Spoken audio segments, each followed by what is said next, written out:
Bonjour à tous, merci d'être présent à cet événement organisé par le cabinet Voxius Avocat. Je vous propose d'attendre peut-être une ou deux petites minutes d'éventuels retardataires, puisqu'on était une centaine d'inscrits sur ce webinar. Ça me permettra pendant ce temps-là de régler les quelques petits détails techniques. Donc si quelqu'un peut me confirmer dans le chat de la conversation que vous me voyez, vous m'entendez bien et que vous voyez également le support de présentation, ça sera parfait.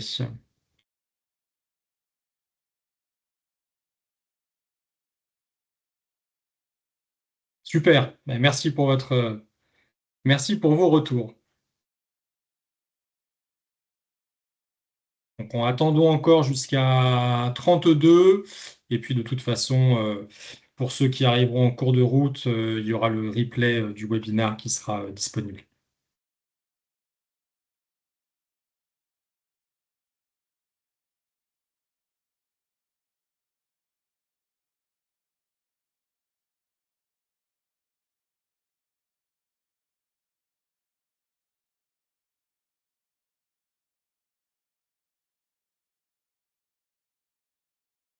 Alors, ce que je vous propose, c'est de faire déjà une petite succincte, ne vous inquiétez pas, présentation du cabinet. Donc, moi, je m'appelle Florian Carrière, je suis avocat associé au sein du cabinet Voxius Avocat. Voxius Avocat est un cabinet spécialiste en droit du travail. Nous intervenons sur tout ce qui est ce qu'on appelle relations individuelles et relations collectives, c'est-à-dire l'embauche du collaborateur, les contrats de travail, les litiges, mais pas que d'ailleurs, les problématiques en termes de rémunération, dont on va évidemment beaucoup parler aujourd'hui, les ruptures de contrats de travail, les contentieux, que ce soit contentieux prud'homal, contentieux devant le tribunal judiciaire pour tout ce qui est accident du travail, maladie professionnelle, le droit pénal du travail dans le tribunal correctionnel. Et puis le pan relations collectives, donc on accompagne les clients sur la négociation d'accords collectifs, sur la durée du travail, sur des plans de réorganisation, sur des transferts d'entreprise, etc., etc. Si vous voulez en savoir plus sur nos services, bien n'hésitez pas à aller sur notre site internet www.voxius-avocat au pluriel.com. Vous pouvez également vous abonner à notre newsletter Vox News, qui est une newsletter qui paraît tous les 15 jours. Donc, au-delà du condensé de l'actualité juridique, vous pourrez ainsi, de cette façon, être euh, informé des événements du cabinet et des webinars que nous organisons régulièrement. Je vous mets l'adresse également contact du cabinet dans le chat et puis vous pouvez accéder au replay de nos webinars. Alors, celui-ci également dans le cours de la semaine sur notre chaîne YouTube, Voxius Avocat. On avait également une chaîne Webikeo pour nos webinars qui est toujours active, même si on a migré aujourd'hui sur Teams. C'est d'ailleurs le premier webinar que l'on fait sur Teams. Avant, on était sur Webikeo. Donc, pour ceux qui avaient l'habitude de nous suivre sur Webikeo, bien, regardez maintenant les actualités sur Vox News et sur notre chaîne YouTube. Alors voilà pour la présentation du cabinet. Il est 11h34, je propose de démarrer. Aujourd'hui, nous sommes ensemble pendant une petite heure pour parler de la directive transparence des rémunérations et de son application en droit français. Donc c'est un sujet qui est éminemment brûlant. Brûlant parce que c'est un sujet d'actualité, la directive transparence des rémunérations. Elle était censée être transposée en droit français avant, en tout cas au plus tard, le 7 juin 2026. Donc dans même pas 2 mois. Donc c'est un sujet d'actualité. C'est un sujet qui est complexe à mettre en œuvre, puisqu'on va parler de rémunération, qui est une thématique éminemment tabou en France. C'est complexe pas que pour des raisons culturelles, mais aussi parce que d'un point de vue structuration des politiques de rémunération dans vos entreprises, il y a énormément de travail en termes de catégorisation des travailleurs, de vérification des écarts de rémunération, de justification ou de mise en place de mesures correctives. On verra tout ça évidemment dans le détail.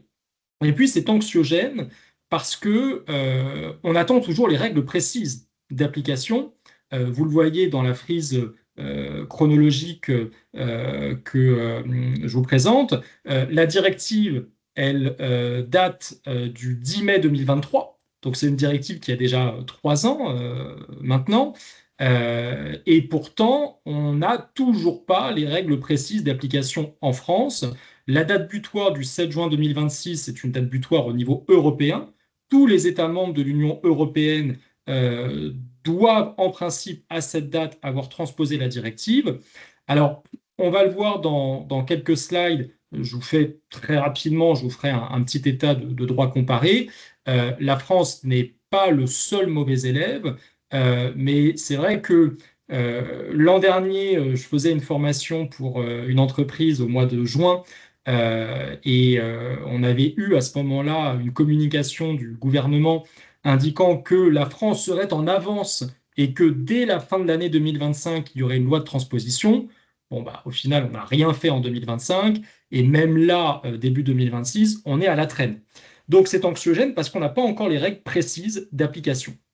Et pour autant, vous ne pouvez pas vous permettre d'attendre parce qu'on va les avoir dans quelques mois et qu'il est fort probable que ce soit avec une application très rapprochée dans le temps.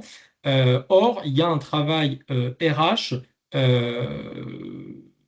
très fastidieux à faire. Et donc, même si on n'a pas les règles techniques précises, il y a tout un pan de structuration, de vérification des structures de politique de rémunération qu'il faut faire dès à présent. Alors, la directive, elle prévoit en synthèse de rehausser le niveau d'exigence attendu des entreprises quant aux écarts de rémunération entre les hommes et les femmes. Elle impose un certain nombre d'obligations aux États membres de l'Union européenne, mais avec ensuite une marge d'appréciation. C'est une mécanique que l'on connaît régulièrement sur les directives européennes. Vous avez un cadre et ensuite chaque État va, en fonction de ses spécificités propres, adopter des règles précises. Ce que je peux vous dire, c'est qu'au niveau européen, il y a quelques semaines, le groupement patronal Business Europe, qui est un groupement patronal qui recouvre tout un tas d'organisations patronales, dont le MEDEF notamment pour la France, a demandé à la Commission européenne un report à 2028 de l'entrée en vigueur de la directive, jugeant que le calendrier était intenable, que la directive ne tient pas compte des spécificités liées aux tailles différentes des entreprises. Bon, pour l'instant, la Commission européenne n'a pas bougé une oreille. À mon sens, il est très peu probable qu'il y ait un report d'application de la directive au niveau européen, parce que déjà, il y a des États qui sont dans les temps, malgré tout, et puis que c'est une situation en réalité que l'on connaît. Ça ne serait pas la première fois qu'une directive est censée entrer en application, alors que certains États membres ne sont pas du tout prêts. Et dans ce cas-là, il y a une procédure très simple, c'est que la Commission européenne met en demeure les États membres défaillants de transposer la directive, et puis s'ils ne le font pas, eh bien, il y a des sanctions qui sont prévues. Et donc, il est fort probable que la Commission européenne fasse preuve dans les premiers mois de tolérance, n'applique pas tout de suite cette procédure de sanctions, de sorte à laisser la France, l'Espagne notamment, qui sont les pays particulièrement retardataires, transposer cette directive d'ici à la fin de l'année 2026. Alors en France, où en est-on? On avait un calendrier prévisionnel qui est déjà dépassé. Alors initialement, on nous disait 2025, 31 décembre, ça sera terminé en France, on sera les meilleurs. Bon, on n'y est pas du tout.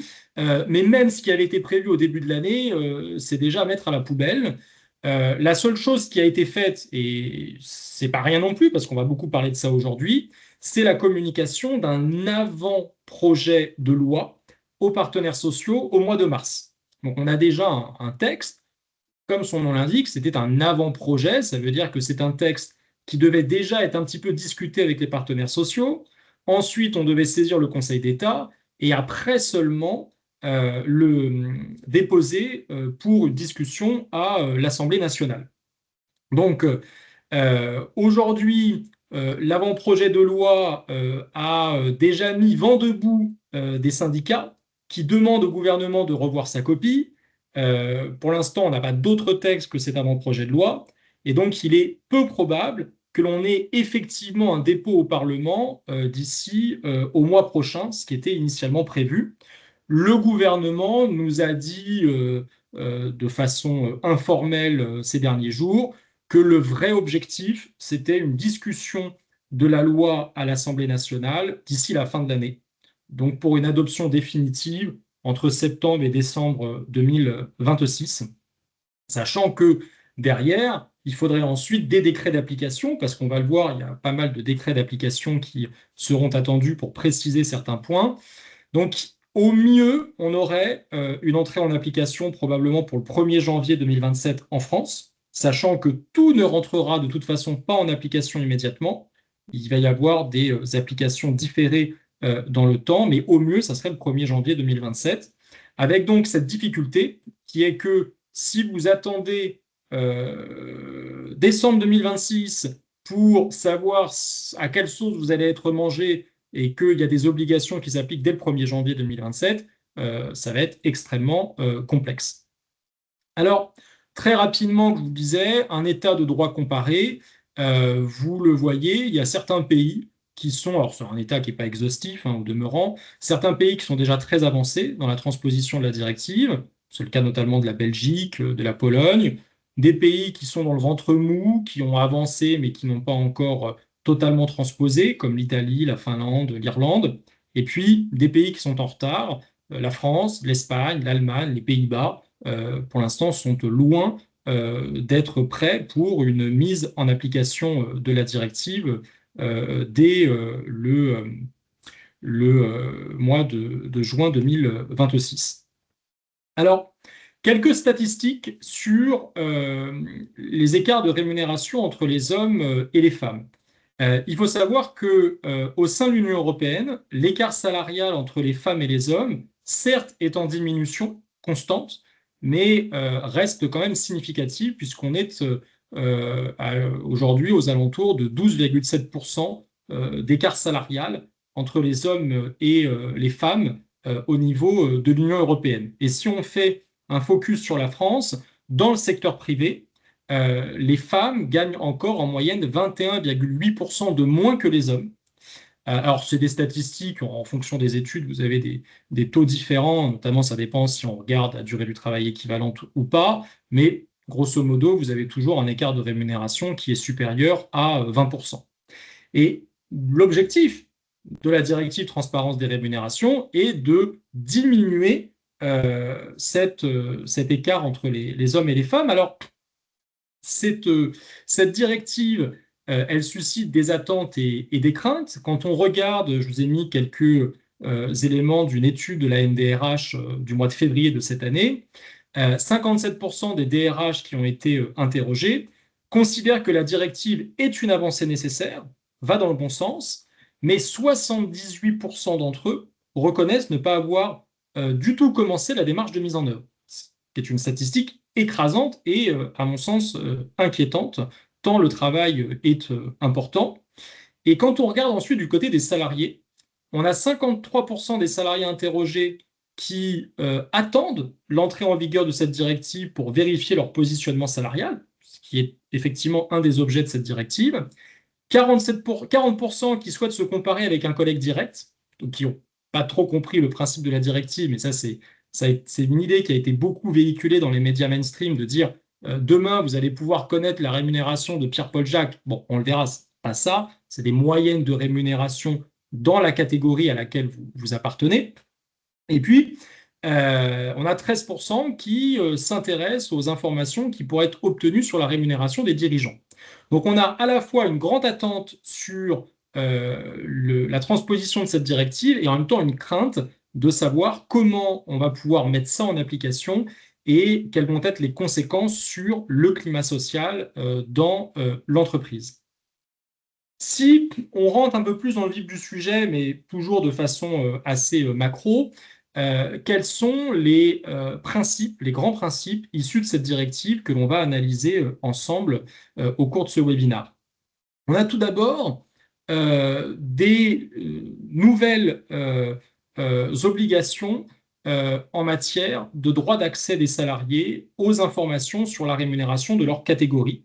Donc, ça va être la possibilité demain pour des salariés de demander le niveau de rémunération moyen ventilé par sexe, donc homme, femme, au sein de la catégorie auquel ils appartiennent. Donc, de savoir si, quel est leur niveau de rémunération par rapport à la moyenne des rémunérations des salariés qui ont un travail égal ou de valeur égale au leur au sein de l'entreprise.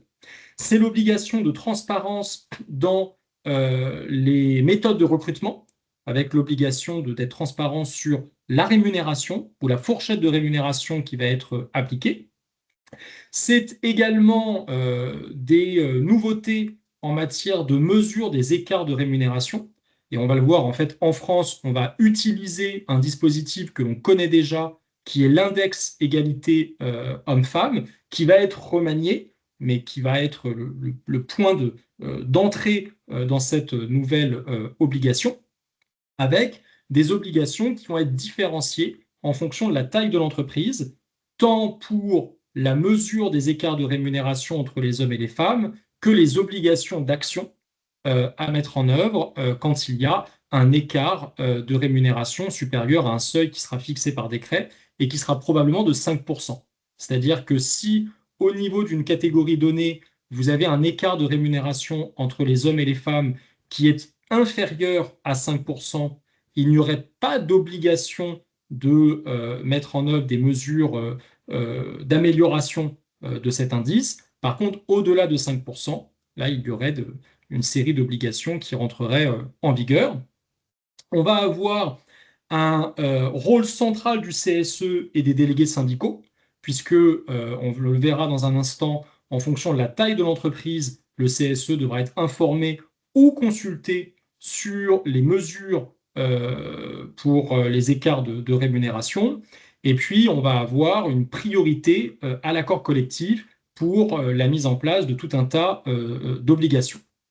Et puis enfin, bah, évidemment, pour que tout cela soit applicable, il y a des sanctions qui vont être prévues, des sanctions qui vont être différentes en fonction de la gravité des manquements. Certains pourront donner lieu à une pénalité qui pourront aller jusqu'à 1% de la masse salariale, donc ça peut être conséquent, et d'autres, des sanctions plus mineures, pourront faire l'objet d'une sanction forfaitaire de 450 euros. Alors, j'ai écouté hier, parce qu'il y a beaucoup de webinaires sur le sujet en ce moment, on ne fait pas dans l'originalité au sein du cabinet.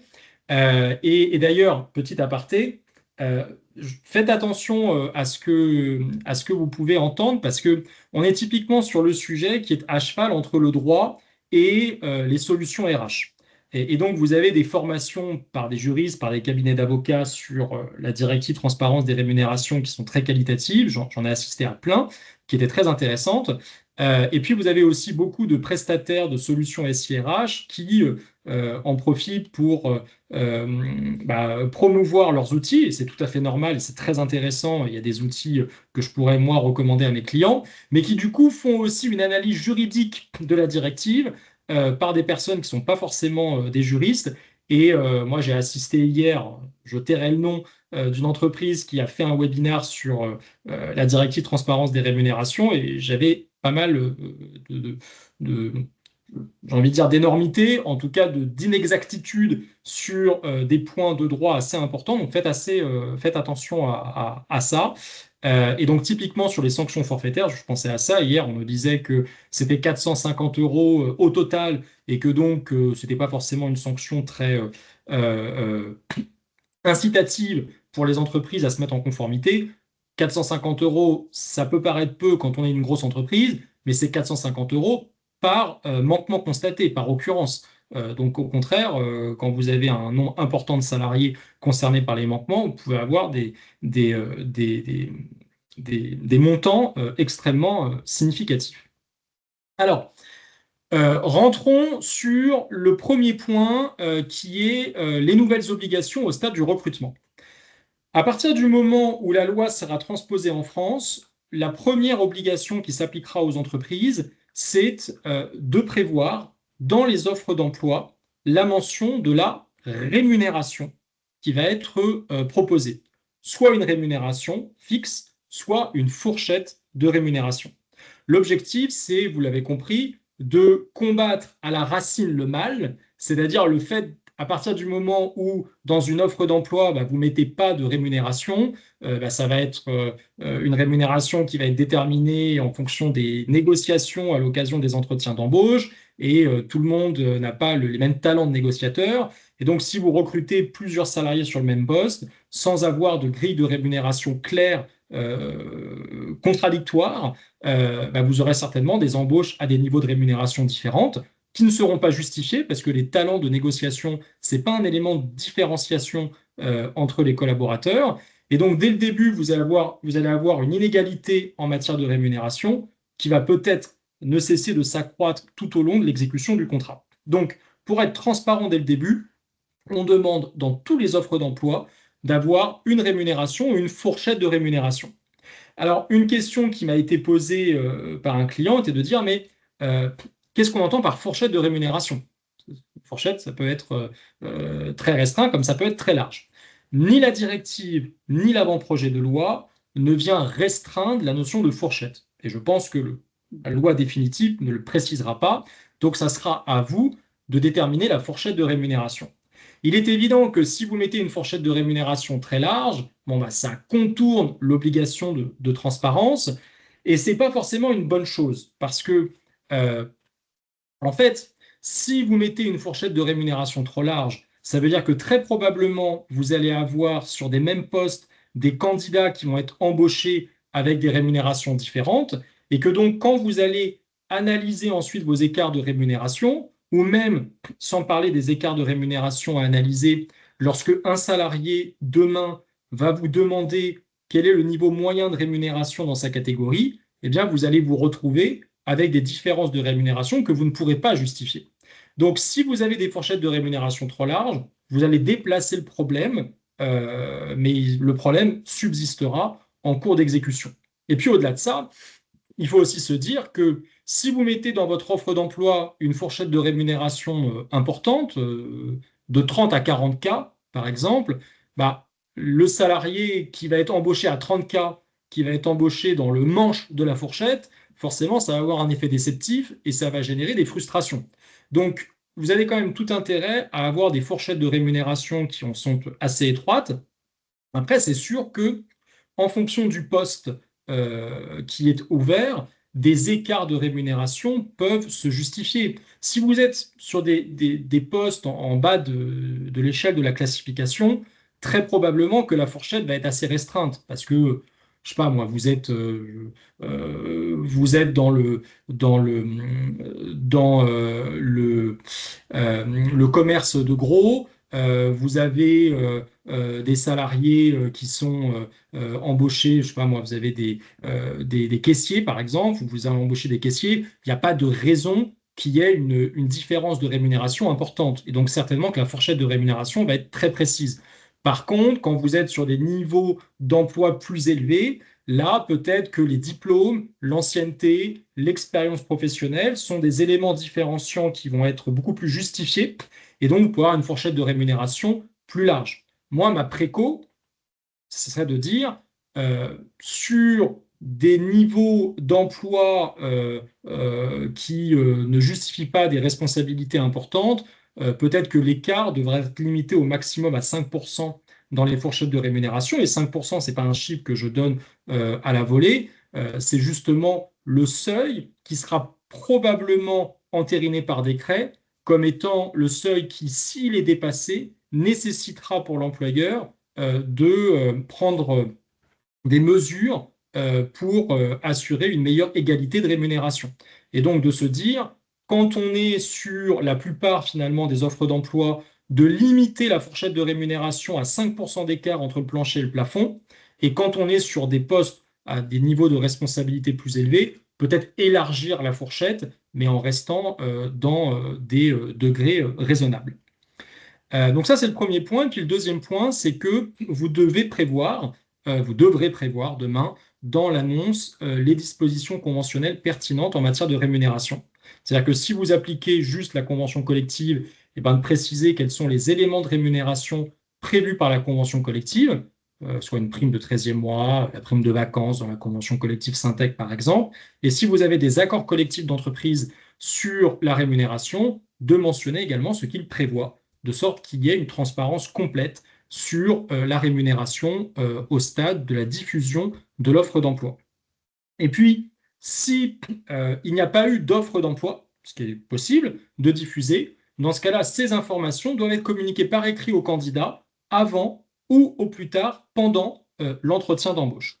Et enfin, le dernier point, c'est l'interdiction de demander aux salariés son passé salarial.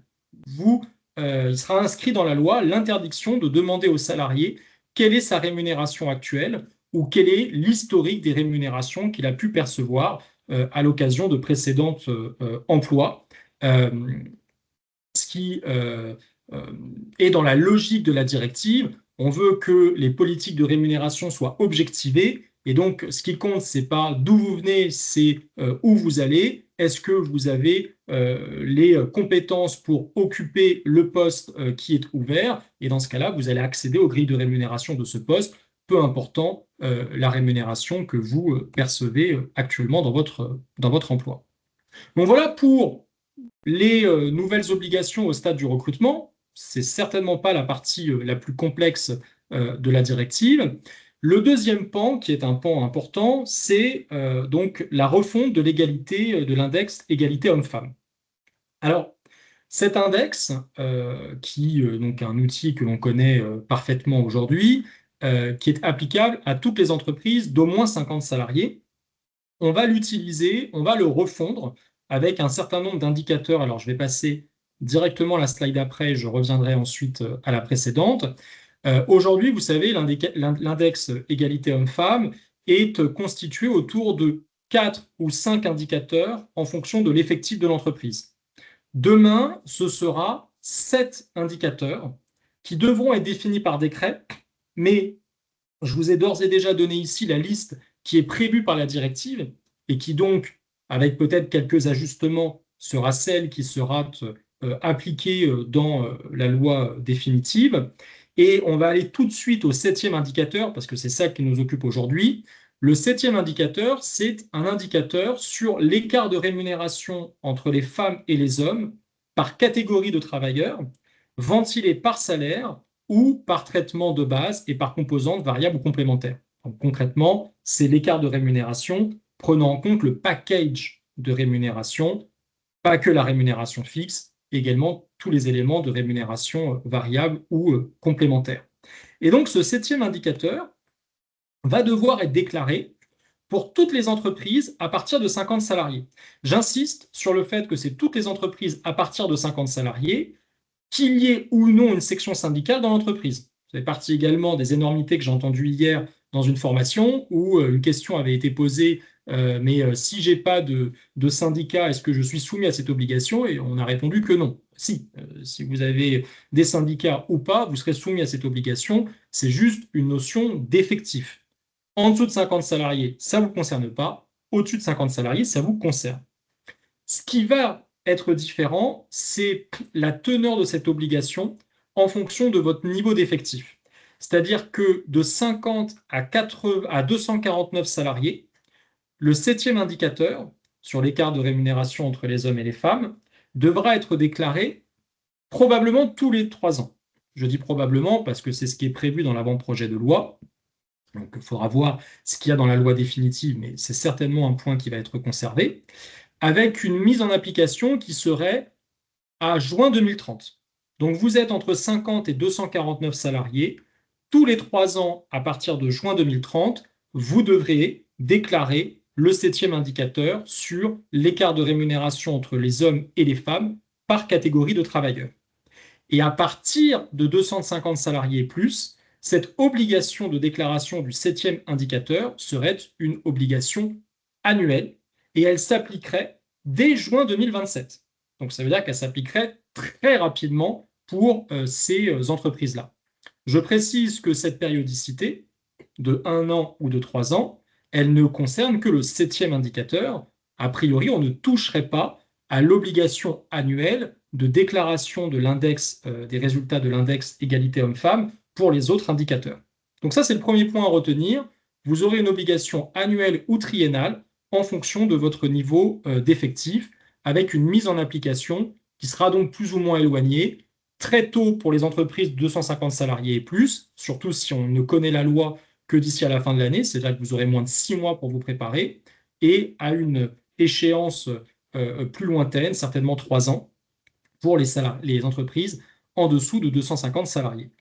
Et vous allez avoir également des différences en termes de, de dialogue avec votre CSE, puisque pour les entreprises de 50 à 99 salariés, ça sera une simple information du CSE, alors que à partir de 100 salariés, ce sera une information et une consultation. Ce que je vous propose, c'est... ah oui, non, je vais d'abord vous parler des résultats, de la communication des résultats, avant de rentrer ensuite dans l'explication des différences par seuil d'effectifs. Donc, vous allez, quels que soient vos effectifs, calculer le septième indicateur, et cet indicateur sera publié sur le site du ministère du Travail. Enfin, je reprends. Vous allez calculer votre index égalité professionnelle qui sera publié sur le site du ministère du Travail. Par contre, le septième indicateur, lui, ne sera pas publié sur le site du ministère du Travail, mais sera transmis par l'entreprise aux salariés et au CSE.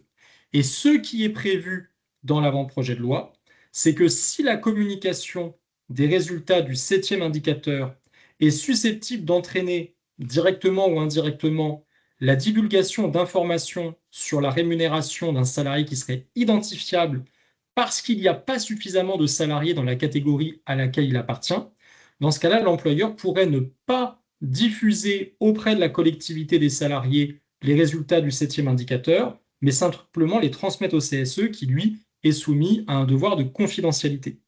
Alors, qu'est-ce que ça recouvre comme situation? On va en parler un peu plus tard. C'est ça d'ailleurs qui a fait crier les syndicats, c'est que le ministère du Travail envisage de dire si au sein d'une catégorie de travailleurs, il y a moins de 10 salariés, dans ce cas-là, on considère qu'il y a un risque indirect de connaître la rémunération d'un salarié en particulier, et donc on pourrait ne pas communiquer les résultats de l'indicateur aux salariés et les transmettre uniquement au CSE. L'objectif, en fait, et c'est prévu par la directive, c'est de dire si j'appartiens à une catégorie de travailleurs qui est très peu peuplée au sein de l'entreprise, je prends un exemple, nous sommes trois commerciaux dans une entreprise. Il y a 2 hommes et une femme. Forcément, si moi, je demande la moyenne des rémunérations ventilées par sexe dans ma catégorie, ben, je vais connaître en fait la rémunération de mon collègue féminin. Euh, et donc, ça rentre en conflit avec le droit à la vie privée, le principe d'avoir une confidentialité sur les niveaux de rémunération. Pourquoi ça fait crier les syndicats de prendre un seuil de 10 salariés? Bah, c'est que dans ce cas-là, ça veut dire que ces obligations-là ne vont pas s'appliquer à énormément de TPE, PME. Si vous avez 10 salariés dans l'entreprise, ben forcément, ça veut dire que vous ne serez pas concerné, mais même au-delà, une entreprise qui a 50 salariés, peut-être même 100 salariés, c'est pas dit qu'elle ait des catégories de travailleurs qui aient au moins 10 salariés dans son sein. Et donc, dans ce cas-là, ces obligations-là ne s'appliqueraient pas à la société. C'est la raison pour laquelle les syndicats considèrent que ce seuil de 10 salariés est trop élevé et demandent à ce qu'il soit abaissé. Et donc, on va voir dans les prochains mois. Et je pense que c'est un enjeu fondamental de savoir quel seuil va être retenu. Alors, je reviens sur mon index avec une décomposition par effectif. Donc là, on va voir ensemble le régime spécifique applicable aux entreprises entre 50 et 99 salariés. Comme je le disais, dans ce cas-là, le septième indicateur sur l'écart de rémunération entre les hommes et les femmes serait publié tous les 3 ans, probablement à partir de juin 2030. Et lorsque vous avez un CSE, vous n'aurez qu'une obligation d'information du CSE. Informer le CSE sur quoi? Sur les données qui ont été utilisées, sur la méthode de calcul qui aura été retenue dans l'entreprise et sur les résultats de l'indicateur. Donc, vous informez votre CSE des résultats de l'indicateur, et puis ces résultats vont faire apparaître potentiellement un écart de rémunération. L'avant-projet de loi nous dit si l'écart de rémunération au sein d'une catégorie, vous êtes dans la catégorie des commerciaux, vous avez 20 commerciaux dans une entreprise, et au sein de cette catégorie, on s'aperçoit qu'il y a un écart de rémunération qui est supérieur à 5%. Alors 5%, c'est le seuil qui sera certainement entériné par décret comme étant le seuil d'écart qui justifiera l'engagement d'une négociation pour remédier à cet écart. À voir là aussi si ce seuil de 5% est maintenu d'ici à l'adoption de la loi définitive. Et donc, au sein de ma catégorie des commerciaux, si j'ai un écart qui est supérieur à 5% de rémunération entre les hommes et les femmes de cette catégorie, dans ce cas-là, je dois engager une négociation afin de définir des mesures correctrices sur cette inégalité de rémunération. Et si je ne parviens pas à un accord, un plan d'action devra être mis en œuvre. Donc, c'est un plan d'action unilatéral mis en place par l'employeur. Je vous ai mis dans la slide, attention pour les entreprises sans délégués syndicaux, parce que là encore, j'ai entendu dire hier que cette obligation de négociation ne concernerait que les entreprises qui ont des délégués syndicaux et que donc sans délégués syndicaux, vous n'êtes pas concerné.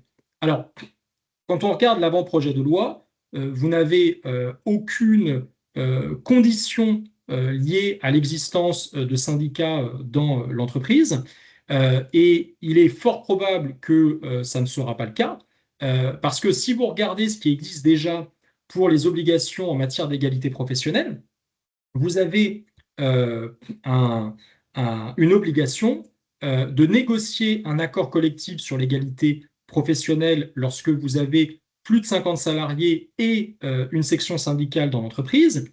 Et à défaut, il faut mettre en place un plan d'action, à défaut d'accord collectif.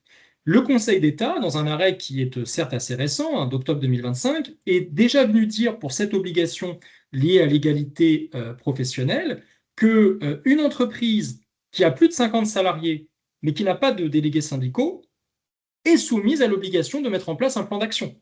Ce n'est pas parce que vous n'avez pas de délégués syndicaux que vous pouvez dire, moi, je ne suis pas concerné par cette obligation de négociation ou de mise en place d'un plan d'action unilatéral. Donc, il n'y a pas de raison qu'il y ait une analyse différente par rapport aux obligations qui naîtront de l'écart de rémunération entre les hommes et les femmes. Donc, très, très probablement, ce qu'il faut retenir, c'est que vous êtes une entreprise de 50 salariés, vous avez un écart de rémunération supérieur à 5% entre les hommes et les femmes d'une catégorie donnée, vous devrez soit négocier un accord collectif avec vos syndicats si vous en avez, soit si vous n'en avez pas, mettre en place un plan d'action unilatéral.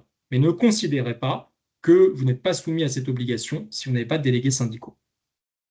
Dernier point qui est spécifique aux entreprises entre 50 et 99 salariés, l'avant-projet de loi prévoit que par accord collectif d'entreprise, vous pourrez vous dispenser de votre obligation de déclarer ce 7e indicateur. Donc, ça supposera quand même d'arriver à négocier un accord avec les partenaires sociaux, mais c'est une souplesse qui est prévue dans l'avant-projet de loi et donc qui vous permettrait d'être dispensé de cette obligation le temps, évidemment, de l'application de cet accord collectif. Donc, à voir si c'est un accord à durée déterminée ou indéterminée. Je passe maintenant au régime spécifique à partir de 100 salariés. On est toujours sur une obligation de déclaration qui serait triennale, de 100 à 249 salariés, qui deviendrait annuelle à partir de 250 salariés. Par contre, à partir du moment où vous avez 100 salariés, il y a une consultation du CSE. C'est-à-dire que là, ce n'est pas une simple information du CSE sur les données, méthodes de calcul et résultats, c'est une consultation. Et également, à partir de 100 salariés, ce que l'avant-projet de loi précise, c'est que le CSE, les délégués syndicaux, lorsque vous en avez, ou les salariés directement, pourront demander à l'employeur des précisions sur les écarts de rémunération et les justifications à apporter lorsqu'il y aurait des écarts constatés. Et l'avant-projet de loi précise que si la demande émane d'un salarié, l'employeur doit lui transmettre ces informations et les explications afférentes en cas d'écart de rémunération uniquement si la communication n'est pas susceptible d'entraîner directement ou indirectement la divulgation d'indications sur la rémunération d'un salarié identifiable en raison d'un nombre insuffisant de salariés dans la catégorie. Ça rejoint ce que je disais précédemment, et donc très probablement, si on en restait là, ça serait le seuil de 10. Un salarié vous demande des précisions sur les écarts de rémunération au sein d'une catégorie pour laquelle il y a moins de 10 salariés. Dans ce cas-là, l'employeur pourrait refuser de les lui donner directement et donc ça passerait par le truchement du CSE ou des délégués syndicaux. Dernier point, que fait-on dans les entreprises à partir de 100 salariés lorsque l'on a un écart de rémunération supérieur à 5%? Là, on va avoir une, une alternative pour l'entreprise. C'est-à-dire, soit, première hypothèse, l'entreprise décide de consulter le CSE pour justifier des écarts de rémunération. Parce que il est bien évident que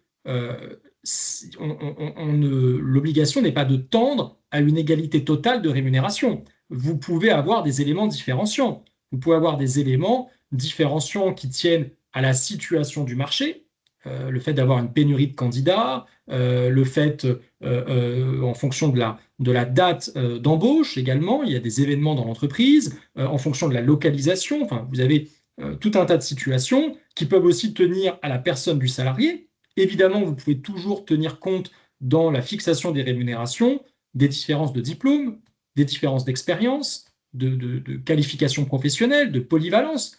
Tous ces éléments-là que l'on connaît très bien restent des éléments différenciants dès lors que c'est en lien avec l'emploi occupé. Si le diplôme, si la différence de diplôme a une incidence sur l'emploi occupé, je peux recruter deux personnes avec des rémunérations différentes. Donc, la première possibilité dans les entreprises à partir de 100 salariés, vous vous apercevez que vous avez un écart de rémunération supérieur à 5% au sein d'une catégorie, mais vous avez des justifications à apporter. Dans ce cas-là, vous allez consulter le CSE sur ces justifications. Et l'avant-projet de loi précise que cette consultation peut se faire en même temps que la consultation initiale sur les résultats de l'indicateur. C'est-à-dire que vous pouvez tout faire en même temps. Vous n'êtes pas obligé de faire d'abord une consultation sur les résultats de l'indicateur et ensuite de refaire une consultation pour justifier des écarts de rémunération. Dès le début, vous vous apercevez qu'il y a des écarts, mais vous considérez que vous avez des éléments pour les justifier. Dans ce cas-là, dans la consultation initiale du CSE, vous ferez état de ces éléments explicatifs et l'avis du CSE devra être transmis à l'autorité administrative. Que se passe-t-il en revanche si vous ne justifiez pas de ces écarts de rémunération, totalement ou partiellement? C'est-à-dire que peut-être que vous aurez plusieurs catégories de travailleurs, certaines avec des écarts de rémunération supérieurs à 5% qui sont justifiables et d'autres non.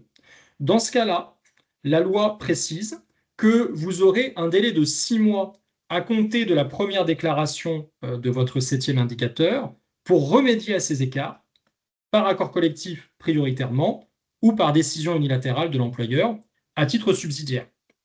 Donc vous avez ce délai de 6 mois et à l'issue du délai de 6 mois, vous allez de nouveau devoir déclarer votre septième indicateur après consultation du CSE. Et à ce moment-là, si vous avez toujours un écart de rémunération injustifié qui persiste au-delà du seuil de 5%, vous aurez l'obligation d'engager une négociation pour y remédier. Et en l'absence d'accord à l'issue de cette négociation, de mettre en place un plan d'action qui devra lui-même être soumis à consultation du CSE. Sachant que la négociation ou le plan d'action devront s'appuyer sur un diagnostic, donc un rapport préalable qu'il faudra établir, qui recensera les écarts de rémunération au sein des catégories de travailleurs concernés, qui devront notamment recenser les augmentations effectuées au retour de congé maternité. Et donc, c'est ces éléments-là qui devront être transmis aux partenaires sociaux, sur la base desquels une négociation devra s'engager. Donc, c'est dire que, si je reviens sur ma slide d'avant, parce que tout cela peut paraître un peu complexe, donc pour synthétiser, j'ai 100 salariés dans l'entreprise. Au sein d'une ou plusieurs catégories de travailleurs, j'ai un écart de rémunération supérieur à 5%. Deux possibilités. Soit je consulte le CSE sur les justifications de ces écarts et j'ai 6 mois potentiellement pour remédier aux écarts qui ne seraient pas justifiés, soit je décide d'engager directement une négociation avec mes syndicats pour corriger les écarts. Donc, il y aura un choix, sachant que si vous faites le choix de ne pas engager directement la négociation, mais de profiter de ce délai de 6 mois qui vous est donné pour y remédier potentiellement par décision unilatérale, ça peut être un choix quand même tortueux, puisque vous aurez, à l'issue de ce délai de 6 mois, de nouveau une obligation de déclaration du septième indicateur, avec de nouveau une obligation de consultation du CSE, et que si on est toujours sur un écart de rémunération qui persiste de façon injustifiée, là, vous n'aurez plus le choix, il faudra engager la négociation d'un accord collectif. Donc, il y aura une appréciation à faire à ce moment-là pour les entreprises concernées. Donc là, sur ce slide, c'est tout simplement un résumé de ce que je viens de vous dire, avec donc, à partir de 100 salariés, 2 procédures possibles en fonction de si je passe directement par accord collectif ou si je passe par une consultation du CSE sur les écarts, les justifications aux écarts de rémunération. Alors, on a terminé sur la partie index et déclaration du septième indicateur. Maintenant, on va parler de la cartographie des emplois. Parce que, en fait, toutes les obligations de la directive découlent du fait d'avoir en amont euh, déterminé au sein de votre entreprise les catégories d'emplois au sein desquelles on va retrouver des postes de travail égal ou de valeur égale. Euh, Ce que prévoit l'avant-projet de loi, c'est de compléter les dispositions du Code du travail qui existent déjà et qui nous donnent la définition de ce que constitue un travail égal ou de valeur égale. Vous savez qu'aujourd'hui, dans le Code du travail, on vous dit, pour savoir si nous sommes sur un travail de valeur égale, on prend en compte les connaissances, les compétences professionnelles, qui sont validées par un titre, un diplôme, une expérience professionnelle. On prend en compte également la charge physique ou nerveuse des obligations liées au poste et l'étendue des responsabilités. Ça, ce sont les indicateurs qui existent déjà. On va en ajouter 2. On va y ajouter les compétences dites non techniques. Ça regroupe les soft skills de manière générale et les conditions de travail. Donc ça, c'est la définition qui va être prévue par le Code du travail. Votre obligation à vous en tant qu'employeur, ça va être de déterminer les catégories de travailleurs au sein de votre entreprise. Et cette obligation, prioritairement, elle va découler d'un accord d'entreprise. Donc il faudra négocier dans votre entreprise un accord pour déterminer la répartition des salariés en catégories de travailleurs. Si vous n'avez pas d'accord d'entreprise, à défaut, vous pourriez appliquer les dispositions prévues par votre branche si votre branche naturellement en prévoit. Donc, ce qui veut dire que un des enjeux dans les branches, ça va être que les partenaires sociaux, rapidement, lorsque l'on aura la loi définitive, se réunissent pour pouvoir négocier sur les catégories de travailleurs en fonction des systèmes de classification conventionnels. Et à défaut encore, c'est-à-dire que si vous n'avez pas d'accord collectif, d'entreprise ou de branche, dans ce cas-là, les catégories de travailleurs vont pouvoir être définies par DUE, par décision unilatérale de l'employeur, après consultation du CSE lorsqu'il existe. Et dans ce cas-là, si vous êtes sur une répartition par décision unilatérale, au maximum, cette répartition sera valable 3 ans. Tous les 3 ans, il faudra de nouveau soit renégocier, soit déterminer par décision unilatérale les catégories de travailleurs. Et donc, ça, c'est un travail qu'il faut faire dès à présent. Il n'y a pas besoin d'attendre la loi définitive. Alors, quelques recommandations pour faire ce travail, c'est de commencer par regrouper les métiers par grandes filières. Parce que forcément, si vous êtes une TPE-PME, allez peut-être jusqu'à 100 salariés, ça ne va pas forcément être très complexe de répartir les salariés par catégorie. Par contre, plus vous avez un niveau d'effectif important et plus ça va être un travail de fourmi, sachant que la répartition des salariés par catégorie de travail, je le disais, c'est la base de tout. C'est à partir de là que vous allez calculer le septième indicateur, et c'est également à partir de là que l'on va pouvoir répondre aux demandes d'information des salariés sur les niveaux de rémunération de leur catégorie. Le point qu'on va voir dans un instant. Il n'y aurait rien de pire que de ne rien faire, d'attendre qu'un salarié demain vous demande des informations sur la rémunération moyenne de sa catégorie et de devoir en urgence identifier à quelle catégorie il appartient. Moi, j'ai pas mal de, enfin, notamment, on a un client où on a régulièrement des problématiques sur les égalités de traitement en matière de rémunération. C'est un client pour lequel on doit avoir 10 articles 145 par an, ce qui est complètement délirant pour une seule entreprise. Vous savez, les articles 145, c'est les procédures qui permettent notamment, pas que, mais notamment à un salarié de demander la communication des bulletins de paie de collègues de travail qui seraient dans une situation comparable à la sienne. Et pourquoi on a plein de contentieux? Parce qu'en fait, on a des systèmes de classification qui sont une usine à gaz. On a plein de salariés qui en fait sont embauchés sur des niveaux de classification qui ne correspondent pas à ce qu'ils font. Donc, vous êtes contractuellement sur un poste, mais en réalité, vous en faites un autre. Et donc, le niveau de rémunération qu'on vous applique ne correspond pas à celui qu'on devrait vous appliquer. Bon. Et ça, bon, l'exemple que je vous donne, c'est un exemple certainement à l'extrême, mais il y a quand même beaucoup d'entreprises où on s'aperçoit que les systèmes de classification, bon, ça fait longtemps qu'on ne les a pas revus et qui sont plus du tout actualisés. Donc, il faut prendre ce sujet à bras-le-corps dès maintenant. Commencer par regrouper les métiers peut-être par grandes filières. C'est un exemple de tableau que je vous ai donné. J'aurais pu faire ça sous forme de cercle, de dire bah, par exemple, j'ai la filière management.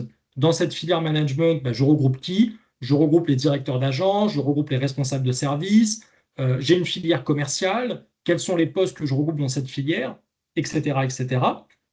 Ensuite, une fois que vous avez ces grandes filières, bah, commencez à repérer filière par filière les familles de métiers cohérentes. Est-ce que, si je reprends mon exemple de la filière commerciale, est-ce que les négociateurs VRP, là je suis sur un exemple pour l'immobilier, sont dans la même catégorie que les négociateurs non VRP? Est-ce que les chargés de location sont dans une catégorie à part? Est-ce que ça fait sens de les regrouper ou non? Donc, commencer à identifier les regroupements que l'on peut faire pour rentrer un peu plus dans la finesse et avoir des catégories de travailleurs qui soient bien ciselées, bien définies, euh, sachant que si on garde le seuil de 10 salariés, bah, ça veut dire que si vous êtes sur une catégorie de travailleurs qui a moins de 10 salariés, et ben, vous ne serez pas soumis à tout un tas d'obligations, et notamment un collaborateur qui appartiendrait à une catégorie de travailleurs qui ferait moins de 10 salariés ne pourrait pas obtenir le niveau moyen de rémunération dans sa catégorie. Donc, je ne vous dis pas que ça veut dire qu'il faut forcément aller sur des catégories en dessous de 10, il faut que ça soit cohérent, mais ça vous donne une idée sur le niveau de précision des catégories que vous allez devoir retenir. Donc, repérer les familles de métiers cohérentes, faire une clarification, une homogénéisation des postes et commencer dès maintenant à analyser les écarts de rémunération. Une fois que vous avez fait ce travail, que vous commencez à avoir des catégories de travailleurs qui sont objectivées, ben, dans ce cas-là, on va commencer à travailler. On va regarder si on a des écarts de rémunération entre les hommes et les femmes. Et on va se poser la question, si on en a, des éléments justificatifs que l'on pourrait éventuellement apporter par rapport à l'ancienneté, par rapport au diplôme, par rapport à l'expérience professionnelle, par rapport à des situations au moment de leur embauche. Virginie pose la question, si on a des salariés qui ont des rémunérations supérieures suite à une fusion-absorption, ça fait partie des éléments de différenciation qui sont possibles. C'est-à-dire que quand vous avez une fusion-absorption, quand vous avez une mise en cause d'accords collectifs, eh bien, vous pouvez avoir un maintien de certains avantages pour des salariés qui bénéficiaient d'un accord collectif qui a été mis en cause. Et dans ce cas-là, c'est un élément justificatif. Ça fait partie des explications que l'on peut donner. Donc, il faut se poser la question, si j'ai des écarts de rémunération, comment je les justifie? Et si je ne peux pas les justifier, ben, ça veut dire qu'on va anticiper le fait que dans quelques mois, quand la directive va rentrer en vigueur, on va avoir une difficulté. surtout si l'écart de rémunération est supérieur à 5%. À la limite, en deçà de 5%, déjà par rapport à la déclaration de l'index du septième indicateur, vous ne serez pas concerné.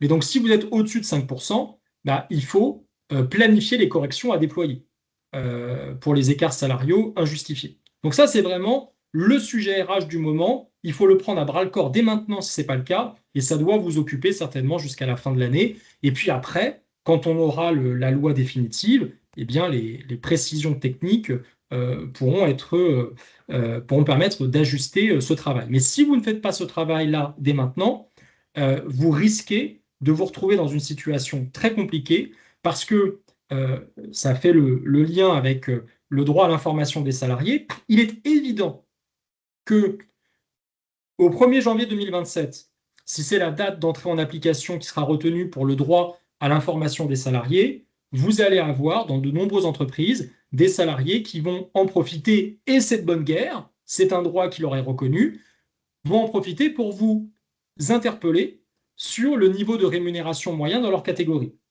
À ce moment-là, comme je le disais, si on n'a pas travaillé les catégories, bah, du coup, on ne va pas savoir calculer le niveau de rémunération moyen.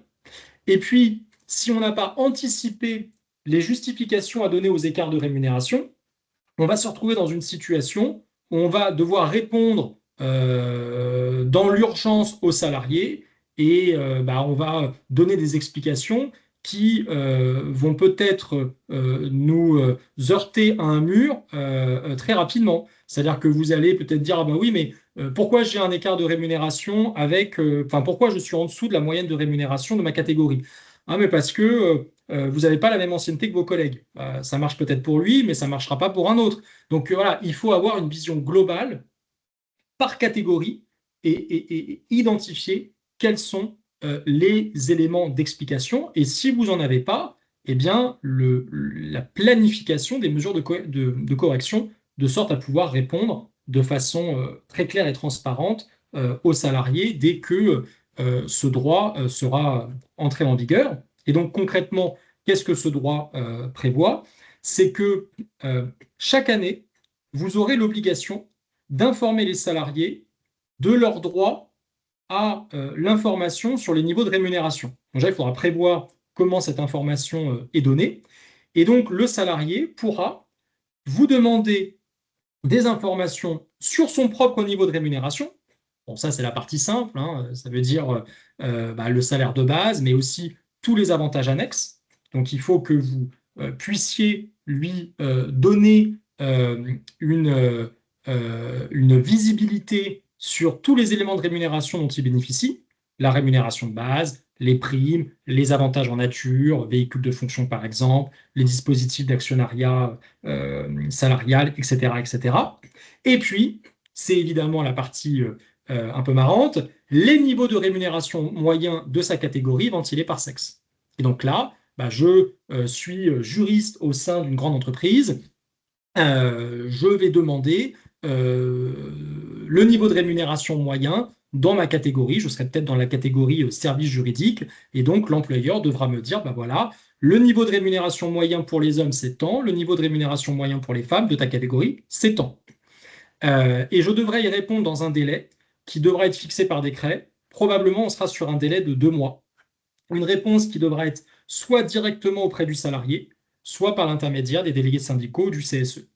Et comme je vous le disais, la limite, c'est la protection des données individuelles. Ce que l'avant-projet de loi prévoit, c'est que si l'effectif de catégorie est inférieur à un seuil fixé par décret, on parle pour l'instant d'un effectif dans la catégorie de moins de 10 salariés, on pourrait ne pas répondre aux salariés. Ou plus exactement, il faudra répondre par écrit aux salariés, mais on lui répondra en lui indiquant pourquoi on ne peut pas lui transmettre ces informations. Et on lui dira, bah, désolé, tu appartiens à une catégorie de X salariés, le seuil est de 10 si on garde ce seuil-là, et dans ce cas-là, tu n'as pas accès au niveau de rémunération moyen de ta catégorie. C'est vraiment tout l'enjeu de savoir quel est l'effectif de la catégorie et quel est le seuil qui est à retenir par décret. Laura me demande, est-ce que si on est un employeur de moins de 11 salariés, on serait concerné par l'obligation annuelle d'informer chaque salarié de son droit? Oui, c'est-à-dire en l'état, je n'ai pas dans l'avant-projet de loi de conditions d'effectif. Donc, ce qui veut dire que vous seriez normalement concerné par cette obligation. Après, toute la question sera de savoir, comme je le disais, quel est le seuil qui sera retenu permettant à l'employeur de ne pas répondre à cette demande. Si on garde un seuil de 10 au niveau de la catégorie et qu'au niveau de l'entreprise, vous êtes en dessous de 10, bon, bah, ça veut dire que forcément, le salarié ne pourra jamais obtenir le niveau de rémunération moyen de sa catégorie. Il n'en reste pas moins que son droit à l'information, c'est le droit à l'information de la rémunération moyenne de sa catégorie, mais également sur le détail de son propre niveau de rémunération. Donc, ce qui veut dire que même si vous avez 5 salariés dans l'entreprise, bah, j'aurai quand même au moins cette information-là, qui n'est pas très intéressante au demeurant, mais j'aurai au moins cette information-là qui devra m'être communiquée. Virginie qui nous dit classer par famille de métier est un début, mais le problème est qu'à l'intérieur d'une famille de métier, il y a des différences, mission, niveau de compétence, niveau de responsabilité. Les écarts peuvent être alors supérieurs à 5%. Un DRH ne peut pas toucher jusqu'à 5% puisqu'un DRH pour schématiser. C'est tout l'enjeu, effectivement. C'est-à-dire que vous classez par catégorie de travailleurs. Ensuite, par catégorie de travailleurs, vous allez analyser les écarts de rémunération. Il y a des écarts de rémunération qui peuvent être justifiés par tous les éléments différenciants que l'on connaît, hein. Comme je le disais, ça peut être des critères tenant au marché. Quand on a embauché ce salarié, il y avait une pénurie de candidats et donc on a augmenté le niveau de rémunération par rapport au fait d'avoir un parcours professionnel spécifique, au fait d'avoir été embauché avant ou après la dénonciation d'un accord collectif, par rapport à la zone géographique d'emploi, par rapport au diplôme, à l'expérience professionnelle. Enfin, il y a tous ces éléments-là. Donc, il faut vérifier si on a un élément différenciant.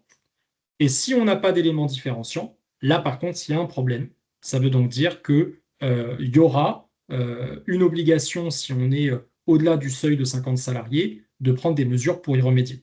Donc, c'est un, on cartographie, deux, on analyse les écarts de rémunération, trois, on se pose la question de est-ce qu'on peut justifier les écarts par tous ces indicateurs que je vous ai donnés. La liste n'est pas limitative au demeurant. Et quatre, si on ne peut pas justifier de façon objective et non sexiste, pour reprendre les termes de la directive, dans ce cas-là, il faudra planifier des mesures pour lisser les écarts de rémunération. Alors, il nous reste 3 slides pour terminer. Les sanctions, j'en ai déjà un peu parlé. On aura 2 types de sanctions en fonction des manquements. Pour les manquements les plus graves, c'est-à-dire l'absence de déclaration du 7e indicateur, l'absence de consultation du CSE, notamment, la pénalité, c'est de 1% de la masse salariale, qui pourra aller jusqu'à 2% en cas de récidive dans les 5 ans. Et puis pour toutes les sanctions un peu plus, enfin pour les manquements un peu plus légers, on va dire, comme le fait de ne pas répondre à une demande d'information sur la justification des écarts de rémunération au titre du 7e indicateur, ça sera 450 € d'amende forfaitaire par manquement, 900 € pardon, en cas de récidive sous 5 ans. Enfin, le dernier point, c'est l'aménagement de la charge de la preuve. Bon, là, c'est un point un peu plus technique. Retenez juste que, en cas de contentieux prud'homal, on va appliquer les règles de la discrimination aux règles sur l'inégalité de rémunération, ce qui veut dire qu'il suffira à un salarié qui s'estime victime d'une inégalité de traitement en termes de rémunération de présenter des éléments de fait qui laissent supposer l'existence d'une discrimination, à charge pour l'employeur, à ce moment-là, d'apporter des éléments objectifs pour prouver la justification des écarts de rémunération. Donc, c'est une charge de la preuve allégée.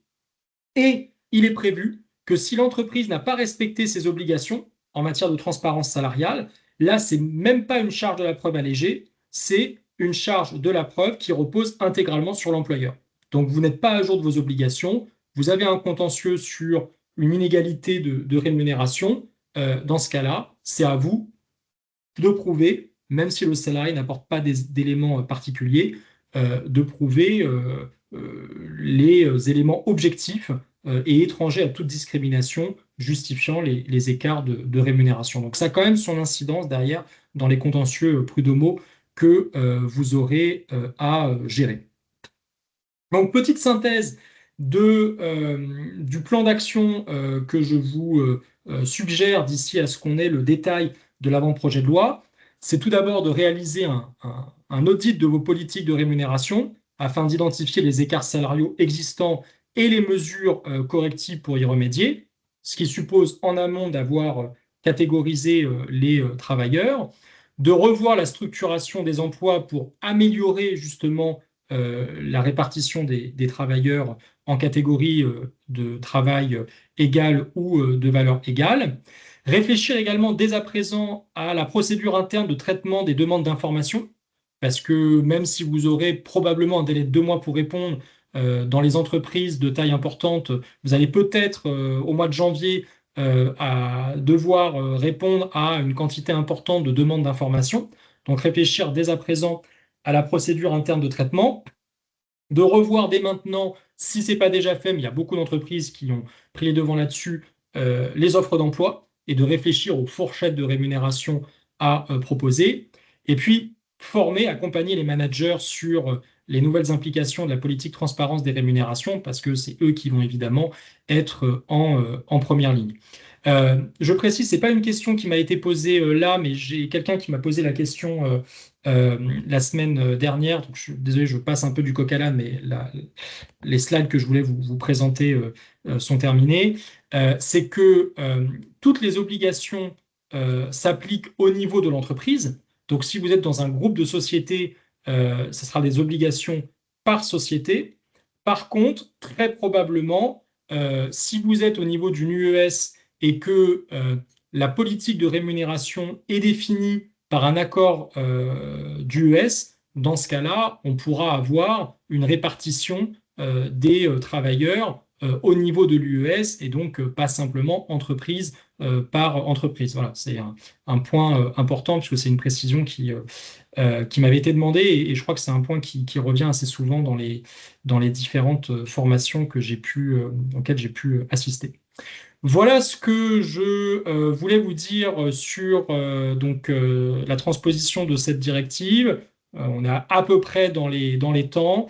Je pense avoir répondu aux quelques questions qui avaient été posées. Si jamais vous avez des questions plus précises, vous souhaitez un accompagnement, n'hésitez pas à nous contacter. Vous avez l'adresse mail dans le chat et également là sous vos yeux. Et puis, vous pourrez accéder au replay de ce webinaire sur notre chaîne YouTube. Voilà, merci pour votre participation à ce webinaire. J'espère que les choses seront un peu plus claires pour vous à l'issue de cette session. Et je vous dis à très vite pour un prochain webinaire, probablement un webinaire d'actualité juridique. Très bonne semaine et bon appétit à tous.